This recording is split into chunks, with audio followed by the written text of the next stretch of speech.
Dear students, आज मैं आपको थेल्स प्रमेय के बारे में बताऊंगा। समरूपता में एक प्रमेय है आपके थेल्स प्रमेय के नाम से, जो आपको यदि प्रमेय के रूप में क्वेश्चन आता है तो पूरे 6 नंबर आपको दिला देगा। प्रमेय बहुत ज्यादा सरल है, मुश्किल से 5 या 7 मिनट में हर बच्चा सीख जाएगा। आप केवल मेरी ट्रिक पर ध्यान देना कि सर ने हमें क्या बताया है। सबसे पहले अपन आते हैं थेल्स प्रमेय। इसे अपन त्रिभुज की आधारभूत अनुपातिक प्रमेय भी कहते हैं। अब ये प्रमेय है क्या, इसको अपन किस तरह से हल करेंगे ये अपन देखेंगे। आपके क्वेश्चन आएगा, सिद्ध करो कि यदि किसी त्रिभुज की एक भुजा के समांतर रेखा खींची जाए तो यह खींची गई रेखा त्रिभुज की अन्य दो भुजाओं को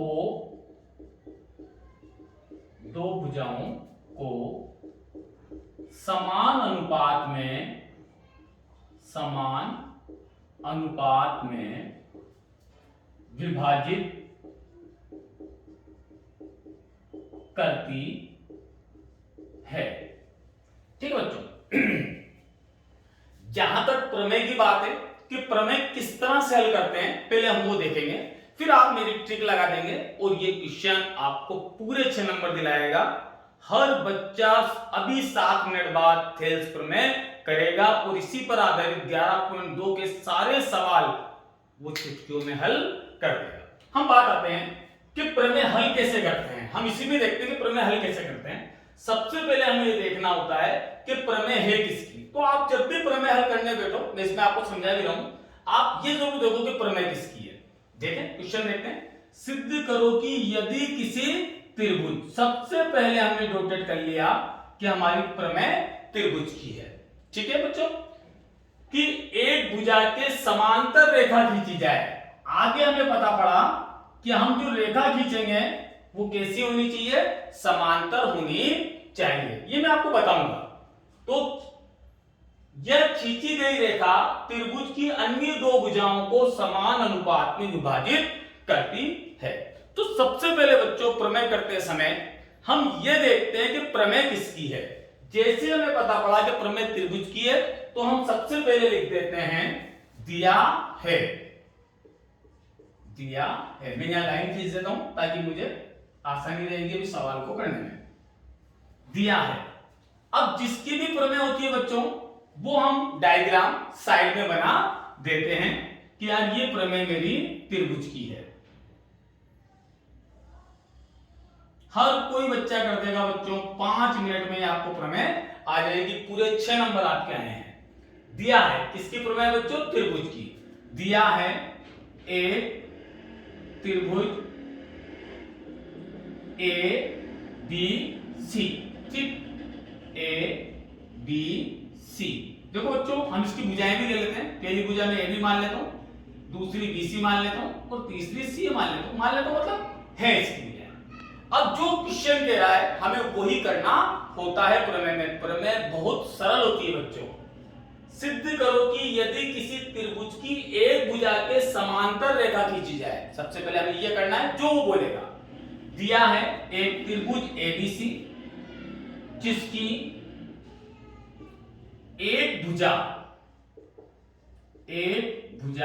अब मैं भुजा त्रिभुज की लेनी है मुझे, एक भुजा के समांतर। ये भुजा में ये भी ले सकता हूं तो इसके समांतर ये रेखा आएगी बच्चों। अगर से मैं बीसी लेता हूं तो इसके समांतर ये रेखा आएगी बच्चों। अगर से मैं सीए लेता हूं तो इसके समांतर ये रेखा आएगी बच्चों। पर मैं जितना हो सके मेरा चित्र अच्छा दिखे तो मैं भी फिलहाल बीसी के समांतर ले रहा हूं। पूरे 6 नंबर आपके आ जाएंगे बच्चों 5 मिनट बाद। एक त्रिभुज एबीसी जिसकी एक भुजा बीसी के समांतर एक रेखा एल खींची गई है।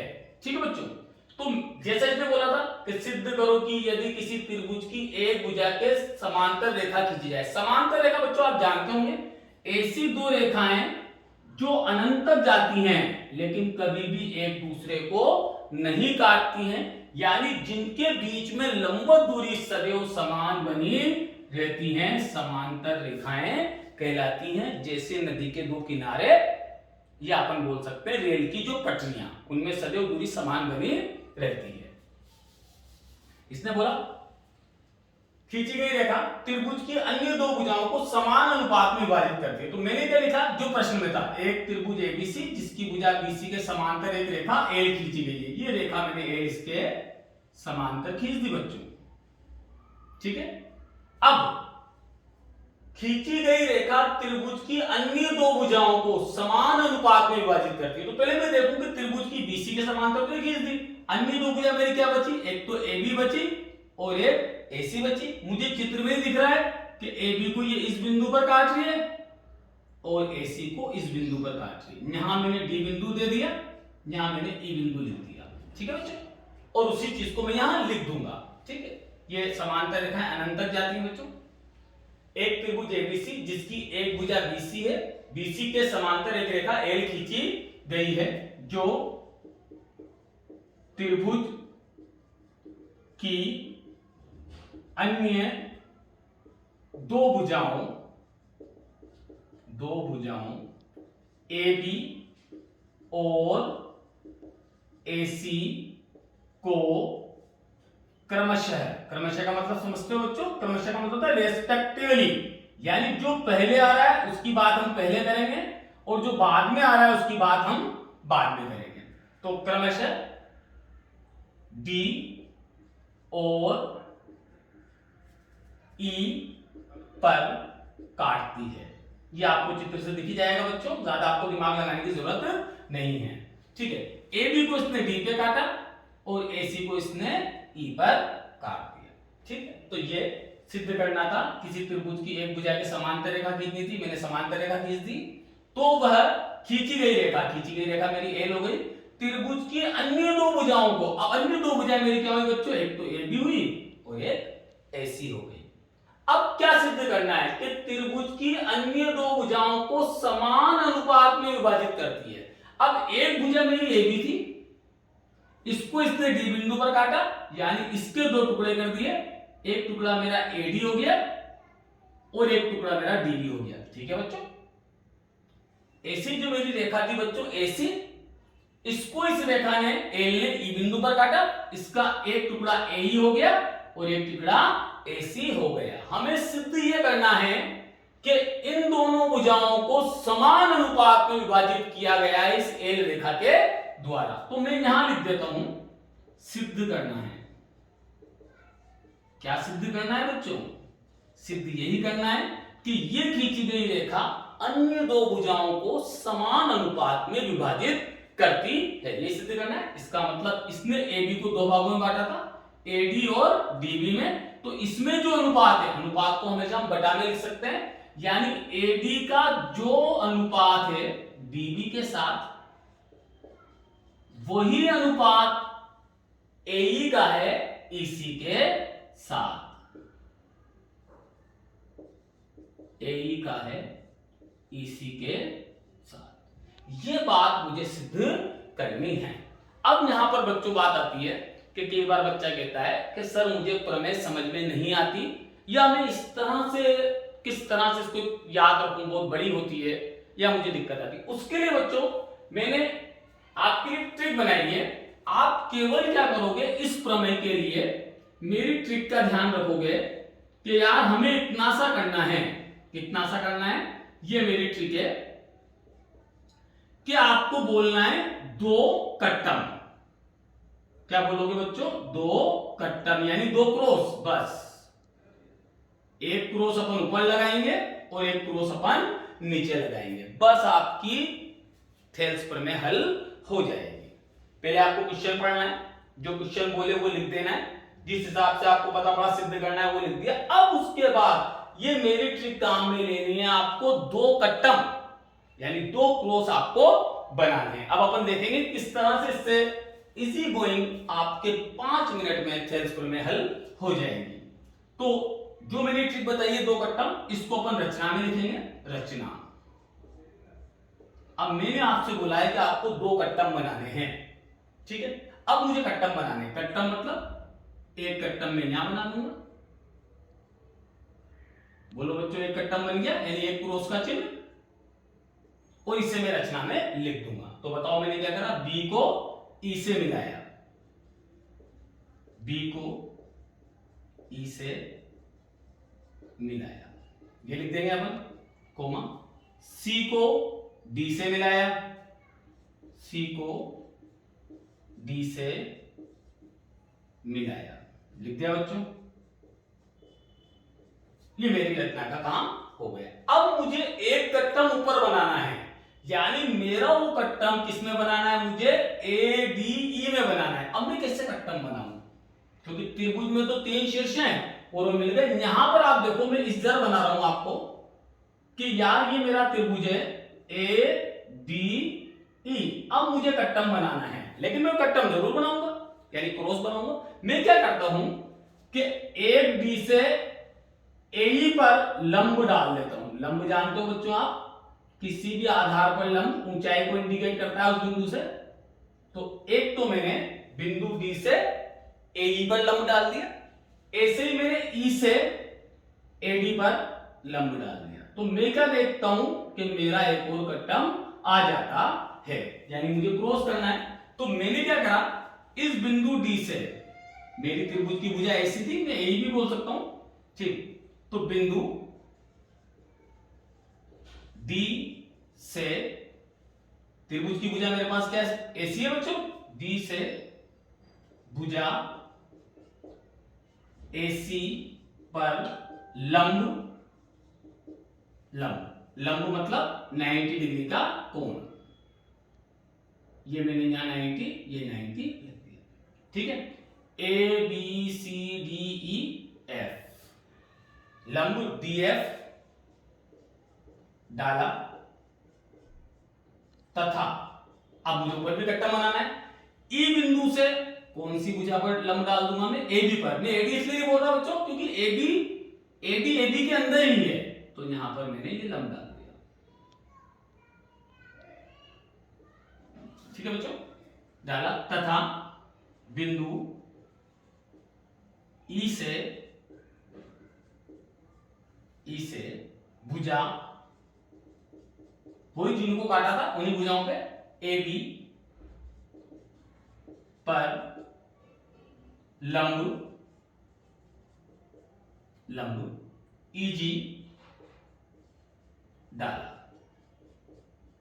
बस बच्चों, कुछ नहीं करना आपको, कोई ज्यादा आपको दिमाग नहीं लगाना पड़ा है, ठीक है। यहां से मैंने ई बिंदु से ए बी पे लंब डाल दिया। लंब डालना मतलब कुल मिला के मैं बोलना चाह रहा हूं कि यार शीर्ष से आधार पर लंबे, यानी यहां से लेके यहां तक की दूरी, ऊंचाई मैंने बना दी है। अब आते हैं कि सर यहां तक फिर भी मुझे समझ में आया, आगे मुझे उपपत्ति में दिक्कत आती है। अब मेरी उपपत्ति की जो ट्रिक है उसको आप ध्यान से देखोगे कि मुझे उपपत्ति में क्या करना है। उपपत्ति बच्चों बहुत सरल होता है प्रमेय को करना, थोड़ा सा हमें बस ध्यान देना होता है। अब हम देखें कि हमें सबसे पहले क्या लाना है, एडी बटा डीबी, ठीक है। आप कुछ मत करो बच्चों, आप देखो कि जो एडी है इसके ऊपर कौन सा लंब आ रहा है।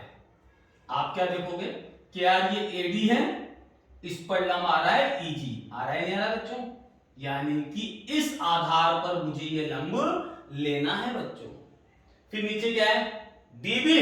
फिर आप देखोगे डीबी पे कौन सा लंब आ रहा है, आप कहोगे सर डीबी पे तो कोई लंब नहीं आ रहा, लेकिन जब मैं डीबी को आगे बढ़ाता हूं बच्चों तो देखो डीबी पे ही ईजी लंब आ जाता है, क्या जाता है, पक्का, ठीक। तो ऐसे एडी पर लंब देखना है और डीबी पे लंब देखना है। तो एडी पे भी लंब क्या होगा बच्चों, ईजी होगा, और डीबी पे भी लंब क्या होगा बच्चों, ईजी होगा। पहली बात तो ये हो गई। इधर देखना है मुझे ए, आपको देखना पड़ेगा ए पे कौन सा लंब आ रहा है, तो आप देखोगे ए पे लंब आ रहा है डी बच्चों, ठीक है।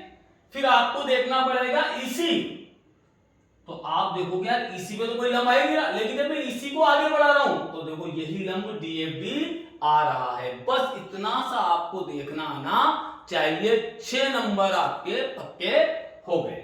तो सबसे पहले मैं क्या लिखूंगा इस प्रमेय को हल करने के लिए, क्योंकि हम जानते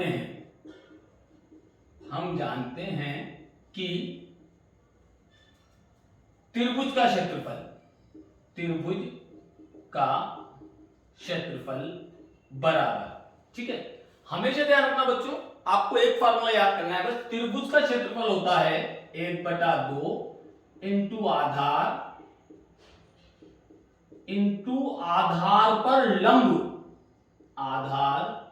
पर लंब। फार्मूला वास्तव में यही है बच्चों कि त्रिभुज के क्षेत्रफल का सूत्र होता है 1/2 इंटू आधार पर लंब, लेकिन हम बोल देते हैं 1/2 इंटू आधार इंटू ऊंचाई, क्योंकि जब भी हम ऊंचाई की बात करते हैं तो ऊंचाई हमेशा लंबवत ही ली जाती है। बस इतना सा आपको काम करना है बच्चों। अब हमें पता है कि हमें पहले क्या लाना है, एडी लाना है, फिर क्या लाना है, डीबी। तो हम एडी आधार पे लंब देख लेंगे और उस त्रिभुज को पकड़ लेंगे।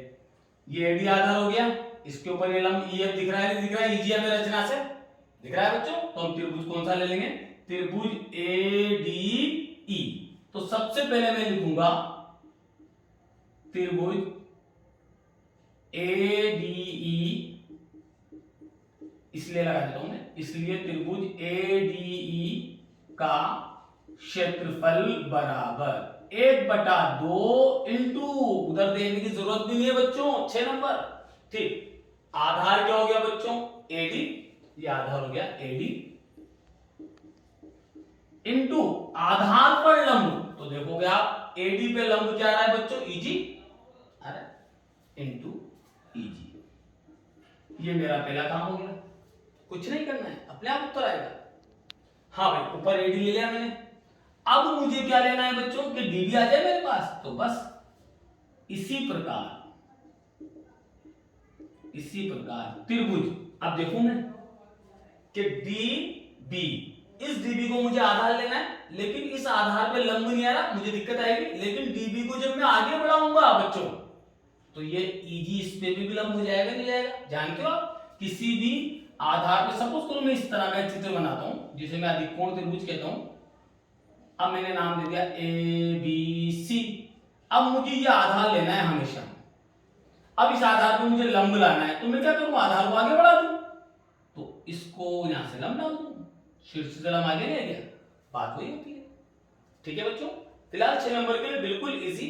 इसी प्रकार मैं कौन सा त्रिभुज लूंगा बच्चों कि डीबी मेरे पास आ जाए, तो त्रिभुज डीबीई का क्षेत्रफल, त्रिभुज डीबीई का क्षेत्रफल बराबर क्या हो जाएगा, 1/2 इंटू आधार, तो मेरा आधार क्या ले लूंगा बच्चों में, डीबी, ठीक, डीबी इंटू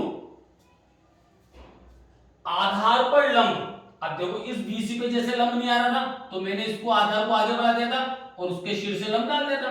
तो इस त्रिभुज में भी मैं क्या देख रहा हूं, भाई लंब नहीं आ रहा मेरे पास, तो मैंने इसको आधार को क्या करा, आगे बढ़ा दिया, तो ये शीर्ष से लंब हो गया, नहीं हो गया, ठीक है बच्चों। रटवा याद रखो, जो लंब ऊपर आएगा वही लंब नीचे आ जाएगा, इंटू ईजी, ठीक। अतः अब मैं क्या कर दूंगा, त्रिभुज एडीई का क्षेत्रफल बटा त्रिभुज डीबीई का क्षेत्रफल बराबर निकाल दूंगा। त्रिभुज एडीई का क्षेत्रफल अभी निकाला बच्चों मैंने, 1/2 इंटू एडी इंटू ईजी, वो लिख दूंगा मैं, 1/2 इंटू एडी इंटू ईजी। त्रिभुज डीबीई का क्षेत्रफल अभी लिखा है बच्चों मैंने, बोलो क्या हो जाएगा, 1/2 इंटू डीबी इंटू ईजी, ठीक है बच्चों। अब मैं ध्यान से देखूंगा कि मेरा ईजी से ईजी कट गया, 1/2 से 1/2 कर दिया, तो मेरे पास क्या आ गया, त्रिभुज ADE का क्षेत्रफल बटा त्रिभुज DBE का क्षेत्रफल बराबर AD बटा DB। बताओ ये मुझे चाहिए था नहीं चाहिए था? ध्यान से देखो, सवाल खुद बता रहा है अपन को कि मुझे AD बटा DB चाहिए था, ये मुझे आ गया। समीकरण नंबर 1 नाम दे दूंगा। ठीक है बच्चों, यहां मैंने नंबर 1 डाला था, यहां मैं नंबर 2 डाल दूंगा। इसी प्रकार कुछ नहीं करूंगा बच्चों, कुछ भी नहीं है, बहुत सरल होती है चीजें। अब मैं देखूंगा कि मुझे AE बटा EC चाहिए, फिर बाद में मुझे इक्वल करना है, उसके लिए मैं तीसरी चीज देख लूंगा। अब AE यानी ये आधार रहना चाहिए AE, तो देखो आप त्रिभुज में ये में AE आधार हो जाएगा और इस आधार पे लंब आ रहा है नहीं आ रहा है? सिंपल सी ट्रिक है बच्चों, पक्का।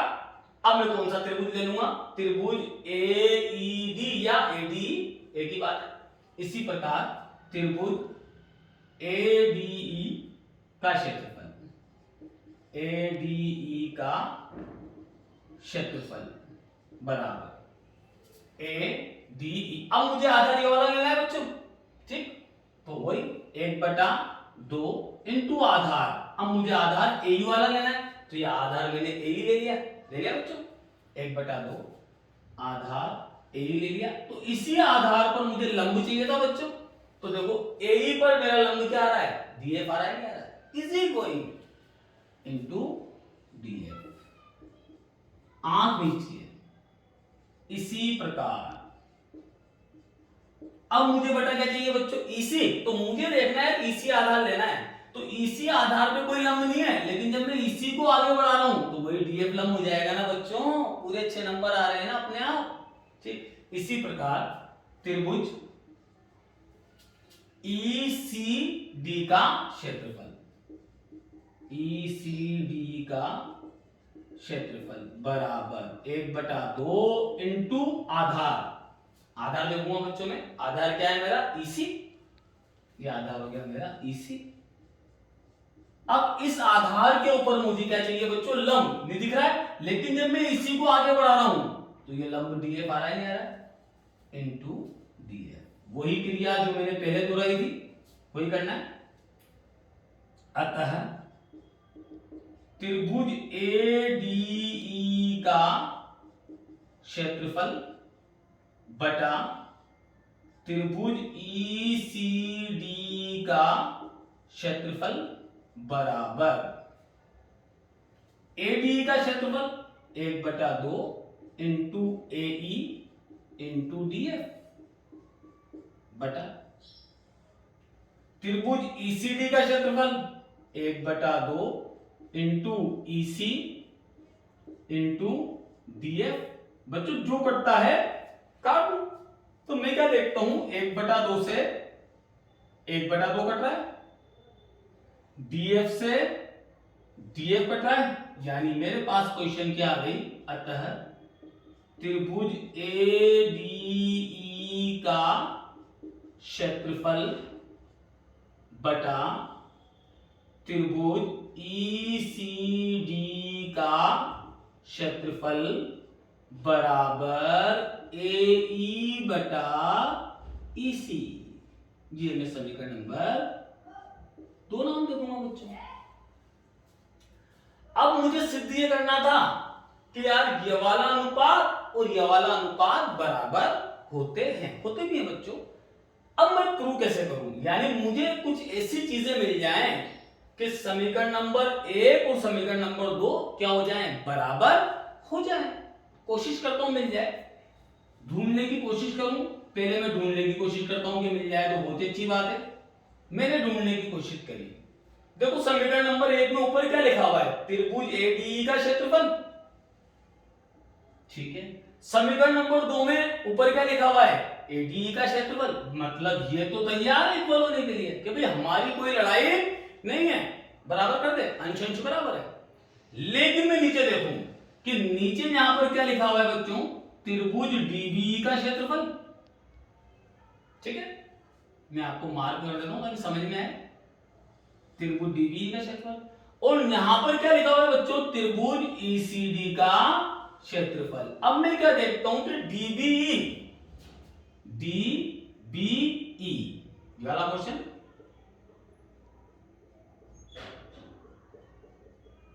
ठीक, और त्रिभुज ईसीडी वाला क्वेश्चन है, यानी ये तो अलग अलग है।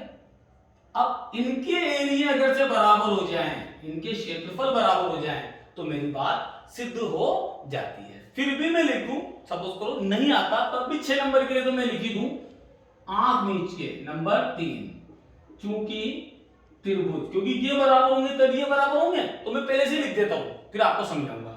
चूंकि त्रिभुज डीबीई का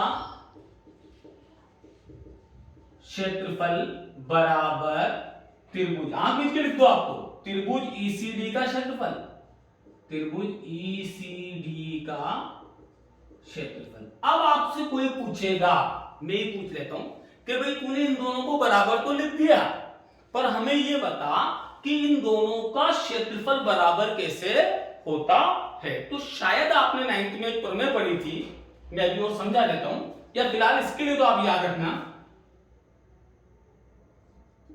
समान, चूंकि ये कारण दे रहे हैं बेटा, वो रेफरेंस दे रहे हैं, चूंकि समान आधार और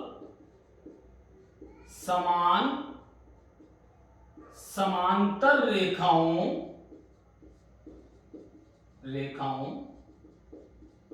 के बीच बने दो त्रिभुजों, या बने खाली त्रिभुजों, बने त्रिभुजों के क्षेत्रफल समान होते हैं, समान होते हैं। फिलहाल तो आपको 6 नंबर के लिए बस ये लिख देना है। इसका मतलब जो लड़ाई थी डीबीई की किसके साथ, ईसीडी के साथ, वो लड़ाई मेरी क्या हो गई, खत्म हो गई। इसको मैंने फिलहाल समीकरण नंबर क्या नाम दे दिया, 3, और क्या लिख दूंगा मैं, समीकरण नंबर 1, 2 व 3 से। समीकरण नंबर 1 क्या कह रही थी, एडी बटा डीबी। समीकरण नंबर 2 क्या कह रही थी, एई बटा ईसी। इन दोनों की लड़ाई थी, इन दोनों को भी मैंने बराबर करके वहां रेफरेंस ले लिया, एडी बटा डीबी बराबर एई बटा ईसी इति सिद्धम। और ये आपने कितने नंबर कमा लिए बच्चों, 6 में से पूरे 6 नंबर।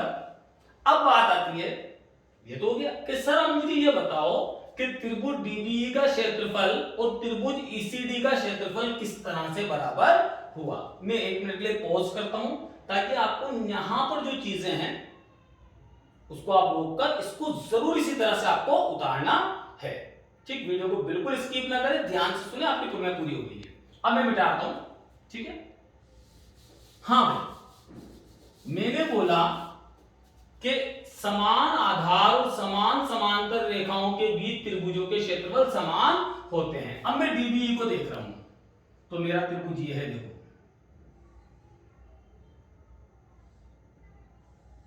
ठीक है, डीबीई। इसका आधार क्या है, आप बोलोगे सर इसका आधार डी है, थोड़ी देर के लिए, ठीक है। दूसरा मैं लेता हूं डीबी और डीईसी।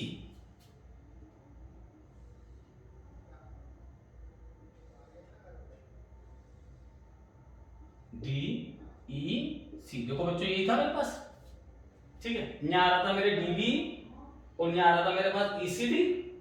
दोनों में आधार डी आ रहा है, नहीं आ रहा है एक जैसा, और नहीं है जैसे, ठीक है। तो दोनों का आधार एक जैसा हो गया, नहीं हो गया।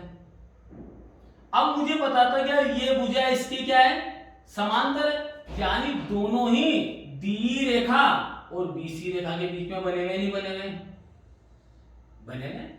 तो ये प्रमेय होती है बच्चों के समान आधार हो दोनों का और समान समांतर रेखाओं के बीच में बन रहे, तो उनके क्षेत्रफल बराबर होते हैं। अब इसको अपन प्रूव भी करें। सपोज करो डी को मैं आधार मान लेता हूं थोड़ी देर के लिए, 5 या 10 मान लेता हूं, 10, तो इसका भी आधार कितना हो जाएगा, 10।